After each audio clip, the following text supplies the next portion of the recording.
잠언 25장 8절에서 13절의 말씀입니다.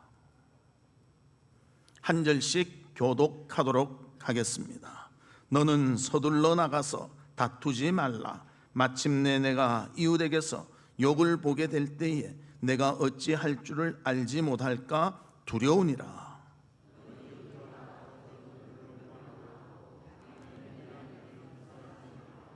듣는 자가 너를 꾸짖을 터이요 또 내게 대한 악평이 내게서 떠나지 아니할까 두려우니라.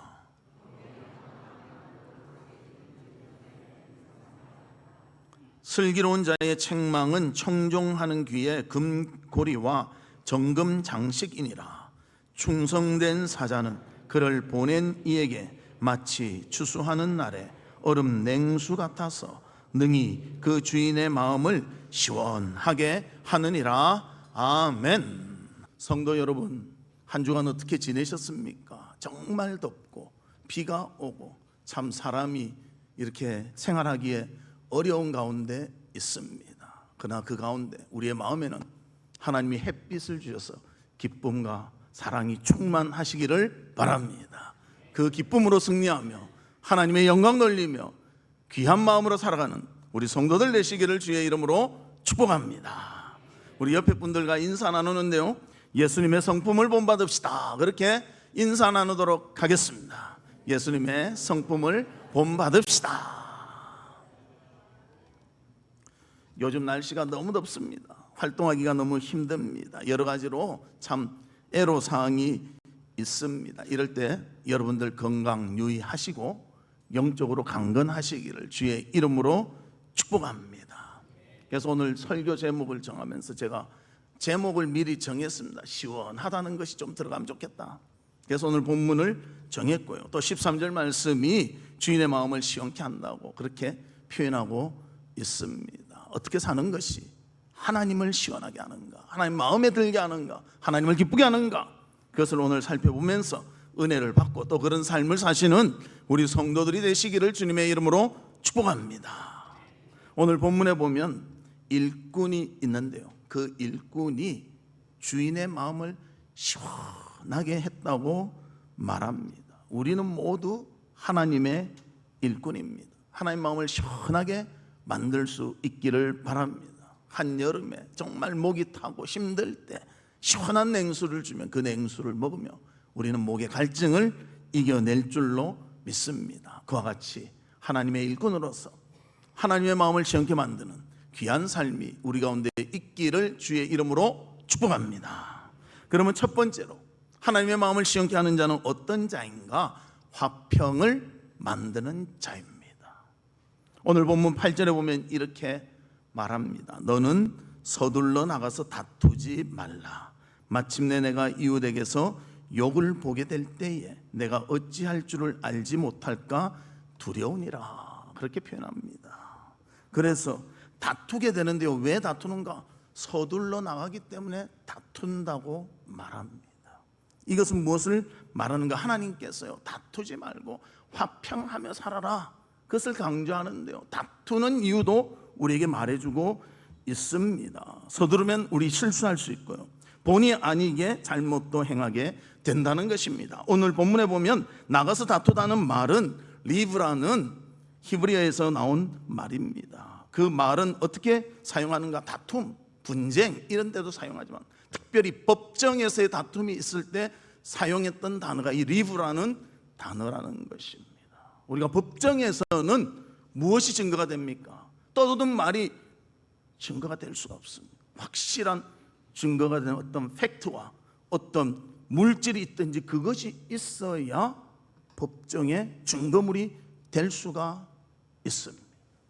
그런데 우리가 살다 보면요, 확실한 증거를 보지도 않고 누가 어떻더라 그 소리 듣고 사람을 그렇게 판단하고 생각할 때가 많습니다. 그리고 그것을 행동에 옮겨서 문제가 만들어지는 경우도 있다는 것입니다.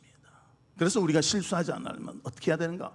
서둘러 나가지 말고요, 사실을 확인하고 이것이 사실이구나 알고 대처할 때 바른 대처를 할 수가 있다는 것입니다. 즉 감정에 치우치지 말고 이성적인 판단에 의해서 결정하여 그것을 행할 때 다투지 아니하고 화평을 누릴 수 있다고 성경은 말씀해주고 있습니다.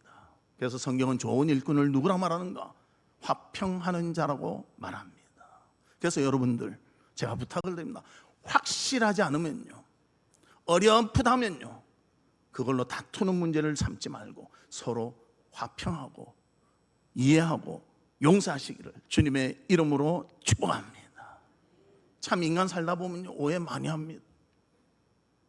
아닌 것도 오해하고요, 맞는 것도 오해하고요. 내가 딴 생각하고 있는데 이 말하면 딴 생각이 섞여서 남에 대해서 잘못 말할 수도 있다는 것입니다. 그래서 우리는 진정한 화평을 누리는 자들이 되기를 바랍니다. 그래서 하나님은 먼저 우리와 화평하셨습니다. 로마서 5장 1절에 보면 이렇게 말합니다. 그러므로 우리가 믿음으로 의롭다 하심을 받았으니 우리 주 예수 그리스도로 말미암아 하나님과 화평을 누리자. 하나님과 화평해야 돼. 우리가 예수 믿기 전에는요, 죄로 인해서 하나님과의 원수 관계였습니다. 하나님과 만날 수도 없고 교제할 수도 없고. 그런데 하나님이 우리의 죄를 예수 그리스도를 통해서 용서하시고 화평을 이루어 주셨습니다. 또 골로새서 1장 20절에 보면 그의 십자가의 피로 화평을 이루사 만물 곧 땅에 있는 것들이나 하늘에 있는 것들이 그로 말미암아 자기와 화목하게 되시기를 기뻐하심이라, 그렇게 표현합니다. 이 화평의 가장 핵심은 십자가라는 것입니다. 예수 그리스도의 십자가가 있기 때문에 하나님과 우리는 화평을 누릴 수가 있는 것입니다. 그래서 우리도 하나님과 교제할 수 있고 예배 드릴 수 있고 만날 수 있고 기도할 수 있고 기쁨을 누릴 수가 있는 것입니다. 그래서 우리 교회의 일꾼은요, 먼저 믿음이 있어야 되고요, 그 다음에는 그리스도 안에서 감사와 구원의 확신이 있어서 화평하며 살아야 됩니다. 화평의 출발점이 이 믿음과 하나님의 구원의 확신이 있어야 하는 것입니다. 그래서 이 화평을 하나님과만 누리는 것이 아니라 성도와 이웃과도 누려야 한다는 것을 성경은 말씀해주고 있습니다. 그래서 히브리서 12장 14절에 보면 우리 같이 읽습니다. 시작. 모든 사람과 더불어 화평함과 거룩함을 따르라. 어떤 사람요? 모든 사람. 내 마음에 안 드는 사람도 뭐 하라고요? 화평하래요. 어렵지요? 마음에 안 드는 사람 있죠? 당장 내 옆에 사는 남편도 마음에 안 들어, 아내도 마음에 안 들어. 그런데 화평하래요. 성경이 말씀하십니다. 어떻게 하면 화평할 수 있는가? 미운 마음으로 보지 말고요, 용서하는 마음으로 보면 화평할 수 있습니다. 여러분들 남편은 다 용서 못하잖아요. 아닌가? 근데 자식은 다 용서하는 것 같아. 아무리 못해도 내가 배 아파서 난 자식인데. 자식보다 더 사랑할 사람이 누구냐? 여러분 남편이요, 아내입니다. 그분 없으면 나는 못 살아 이래놓고 결혼해놓고요, 몇 년 지나면 내 마음에 안 든다고 삐치고 미워하고 짓밟고. 제발 그러지 말고요, 끝까지 사랑하는 우리 성도의 가정이 되시기를 주님의 이름으로 축복합니다. 그래서 미운 털로 보지 말고 예쁜 것으로 보시기를 바랍니다. 그럴 때 우리 가운데 미움이 없어지고 증오가 없어지고 사랑의 풍성함이 있게 될 줄로 믿습니다. 우리에게는 화평으로 갈 수 있는 길이 있고요, 미움으로 갈 수 있는 길이 있습니다. 불평할 수 있는 길이 있습니다. 그때 화평을 보고 화평으로 갈 수 있는 우리 성도들이 되시기를 주님의 이름으로 축복합니다. 두 번째로는 언어를 지혜롭게 사용하는 자가 하나님의 마음을 시원하게 한다고 말씀해주고 있습니다. 9절에 보면 이렇게 말합니다. 너는 이웃과 다투거든 변론만 하고 남의 은밀한 일은 누설하지 말라. 저 말씀 너무너무 중요합니다. 우리가 집에서 싸우면 안 되지만 가정에서 이렇게 싸움이 있을 수도 있잖아요. 그럼 부부 싸움할 때 어떻게 합니까? 예를 들어 밥 먹는 일로 싸웠어. 근데 싸움이 시작되면 밥 먹는 일만 끄집어냅니까?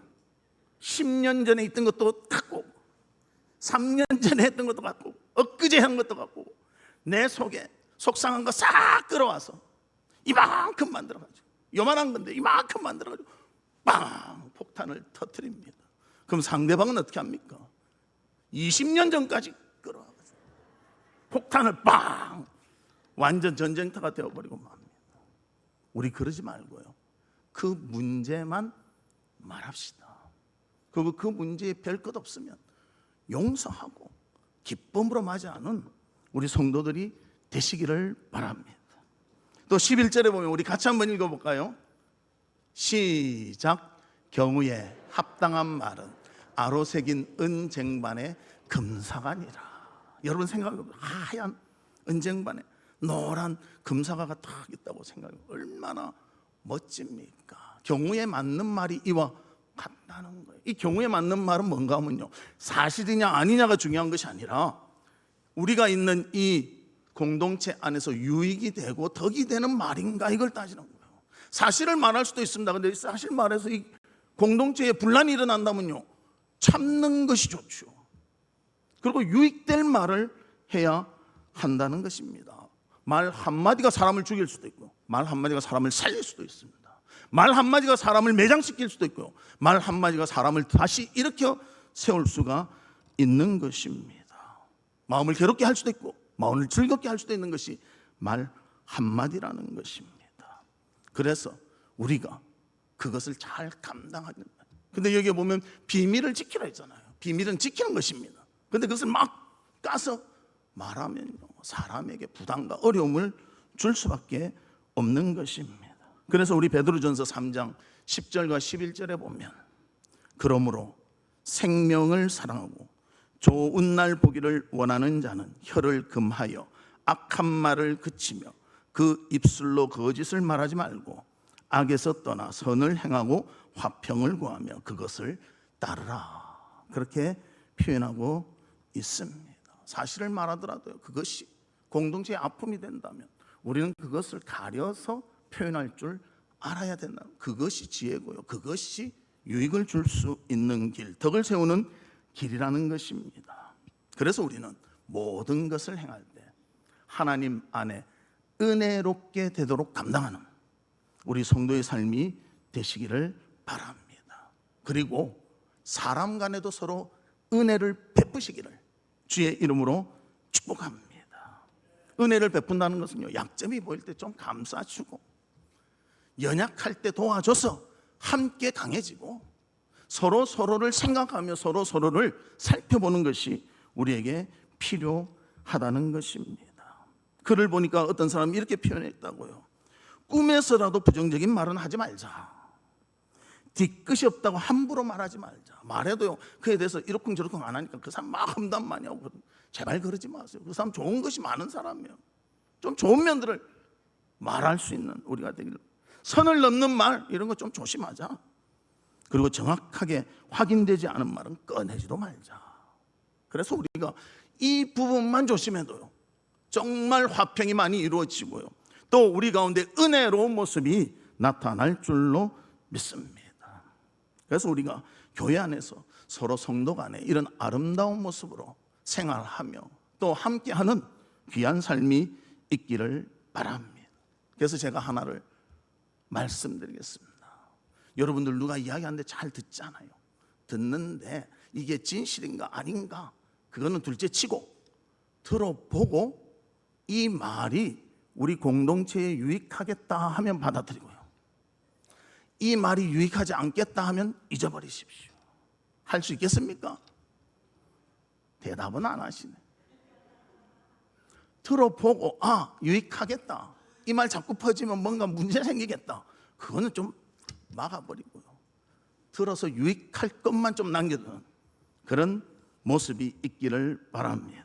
그래서 잠언 16장 24절에 우리 같이 읽어볼까요? 시작. 선한 말은 꿀송이 같아서 마음에 달고 뼈에 양약이 되느니라. 악한 말, 거짓말 하지 말고 선한 말을 하자는 것입니다. 베드로도 그래서 말하지 않습니까? 악한 말 하지 말고 거짓말 하지 말고 선을 행하는 그 말을 하자, 그렇게 표현하고 있는 것입니다. 어떤 글에 보니까 이렇게 말하고 있습니다. 사람들은 무심코 내뱉는 말 한마디가 사람의 용기를 꺾을 수도 있고 삶의 용기를 살릴 수도 있습니다. 집에서나 밖에서나 긍정적인 말을 할수록 사람들에게 희망을 줄 수 있습니다. 만사의 부정적인 말은 사람들로 하여금 삶의 의욕을 상실케 만듭니다. 말은 번지는 특성이 있습니다. 불평스러운 말은 불평과 원망으로 번지고 감사와 기쁨의 참말들은 자신감을 주는 쪽으로 퍼져나갑니다. 좋은 말이야말로 하나의 예절을 갖추는 것입니다. 그래서 예절을 프랑스어로 에티켓이라고 말합니다. 사람의 아름다운 미덕을 위해서 나온 말입니다. 말 한마디로 모든 사람을 즐겁게 하는 에티켓을 가졌으면 좋겠습니다. 그렇게 표현하고 있습니다. 이 사람도 많은 거 생각했을 것 같아요. 말 한마디 잘못하면서 많이 상처받고 아파하고 실망하는 걸 보니까 우리 말 잘합시다. 그렇게 말합니다. 정말 여러분 가족들이나 주변에 있는 사람들에게 용기를 주고 더 긍정적인 마음을 가질 수 있는 그런 말들을, 선한 말들을 할 수 있는 우리 성도들 되어서 은혜가 충만한 그런 모습으로 살아가는 성도들 되시기를 주님의 이름으로 축복합니다. 세 번째는 하나님의 마음을 시원케 하는 사람은 충성된 자라고 말해주고 있습니다. 본문 13절에 보면 충성된이라는 단어가 나옵니다. 이 충성이라는 말은 영어로 faithful이라고 씁니다. 신뢰할 만한, 믿을 만한, 변함이 없는 그런 의미입니다. 그래서 충성된 것은 특징은요, 처음부터 끝까지 동일하다는 거, 변함이 없다는 거. 그래서 그런 사람에게 일을 맡길 때 일이 마무리가 되고요, 깔끔하게 결론을 받을 수가 있다는 것입니다. 특별히 오늘 본문에 보면 시원케 함에 대해서 말하면서 시기를 말합니다. 그 시기는 추수하는 날이라고 말하는데요, 팔레스틴 지역에서 보리를 수확하는 시기, 또 그때가 한 4월 중순 되고요, 밀추수 때는 6월 초가 된다고 합니다. 그 사이가 가장 덥고 힘든 시기라고 합니다. 이 더운데, 여러분도 요즘 더우시죠? 더운데 일까지 했으니 얼마나 힘들겠습니까? 그때 충성된 사람을 어떻게 표현하는가? 그때 주는 시원한 한 잔의 냉수와 같다고 그렇게 표현하고 있습니다. 하나님께 충성하는 자, 하나님의 일을 먼저 생각하는 자, 하나님의 뜻이 이루도록 사는 자, 여름에 있는 냉수와 같이 그 마음을 시원케 만든다고 표현하고 있습니다. 그 사람은 사랑이 변치 않습니다. 처음부터 끝이 요동하지 않습니다. 동일합니다. 그래서 하나님의 마음을 시원케 만드는 것입니다. 성경에도 보면 주인의 마음을 이렇게 시원케 만든 사람이 있습니다. 아브라함의 종 엘리에셀인데요, 아브라함이 100세 때 낳은 이삭, 정말 좋은 아내감을 얻어 결혼시키고 싶었습니다. 그래서 아브라함이 엘리에셀에게 부탁을 합니다. 내 아들 배우자를 네가 좀 찾아줘야 되겠는데 어디서 찾느냐? 내가 사는 이 가나안에서 찾지 마라. 가나안은 우상이 많고 이방 사람들이 사는 곳이니까 내 고향인 하란에 가서 히브리 사람을 택하여 내 아들이 믿음의 아들이니까 믿음의 여인을 만나 아름다운 가정을 이루도록 그것을 부탁한다. 그래서 엘리에셀이 그 길을 떠납니다. 가나안에서 하란까지는요 800km 정도 걸어간다면 20일 거리라고 합니다. 하루에 40km씩 걸어서 그 거리를 걸어갑니다. 나이도 많이 들었습니다. 그러나 그는 아브라함의 종이기 때문에 자기 주인을 위해서 충성되게 그 일을 최선을 다합니다.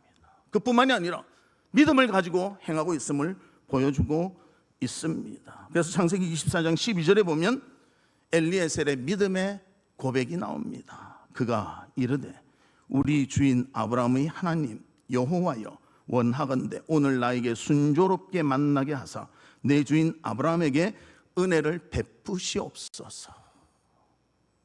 엘리에셀 자기의 일이라서 가지만요, 중심은 아브라함이 있습니다.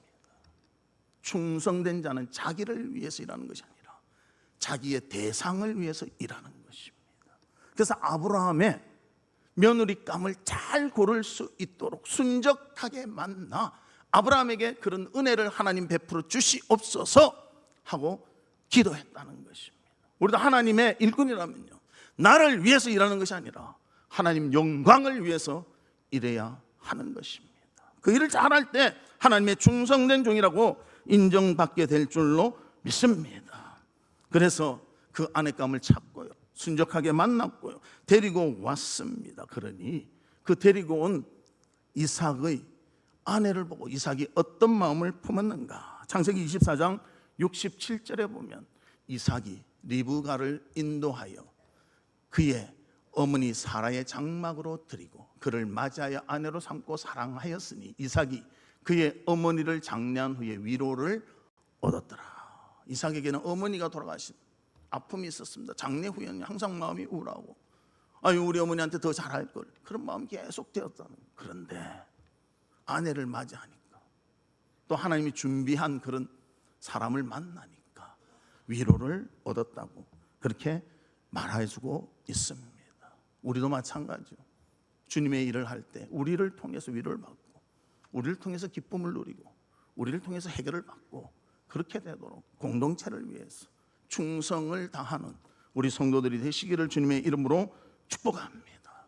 그렇게 할 때 하나님의 마음을 시원하게 하고 우리 성도의 마음을 시원케 하는 그런 우리의 모습이 되어질 줄로 믿습니다. 그런 사람의 특징, 자기에게 초점을 맞추는 것이 아닙니다. 상대방에게 초점을 맞춥니다. 하나님께 초점을 맞춥니다. 그래서 그 모든 것이 원활하게 돌아갈 수 있도록 충성된 자가 되어 여름 얼음 냉수와 같은 시원함을 줄 수 있는 그런 모습이 되어질 수가 있는 것입니다. 우리 사랑하는 성도 여러분, 하나님의 마음도 시원케 하지만 우리 성도의 마음도 시원케 하며 이웃의 마음도 시원케 하는 충성된 자, 화목하는 자, 은혜에 있어서 은혜로운 말을 하는 우리 성도들이 되시기를 주님의 이름으로 축복합니다. 말씀의 결론을 맺겠습니다. 화평케 하며 은혜로운 말을 하며 변함 없이 하나님을 믿을 만한 충성된 성도, 그런 성도를 통하여 하나님은 마음이 시원해진다고 우리에게 말씀해 주고 있습니다. 내 마음에 원하는 대로 하는 것이 아니라 주님의 뜻대로 하고 주님을 기쁘시게 하는 그런 우리의 삶이 되시기를 바랍니다. 우리 부평 하랑교회 모든 성도가 주변의 이웃에게 시원함을 전해줄 수 있는, 하나님의 아름다운 모습으로 살아갈 수 있는, 화평을 누리고 또 은혜로운 말을 하고 충성을 다하는 귀하고 복된 삶이 우리 가운데 있기를 주님의 이름으로 축복합니다. 이 시간 우리 같이 기도하는데요, 하나님 아버지, 화평케 하는 자가 되기를 원합니다. 말을 은혜롭게 하는 자가 되기를 원합니다. 충성을 다하는 자가 되기를 원합니다. 우리와 함께 해주셔서 하나님의 마음을 시원케 하고 주변의 마음을 시원케 만드는 저희들이 되게 하여 주시옵소서. 우리 다 같이 통성으로 기도하도록 하겠습니다. 아버지 하나님, 주님은 살아계시고 역사하시며 우리의 모든 것을 하시며 우리를 선한 길로 이끌어 주신 줄 믿습니다.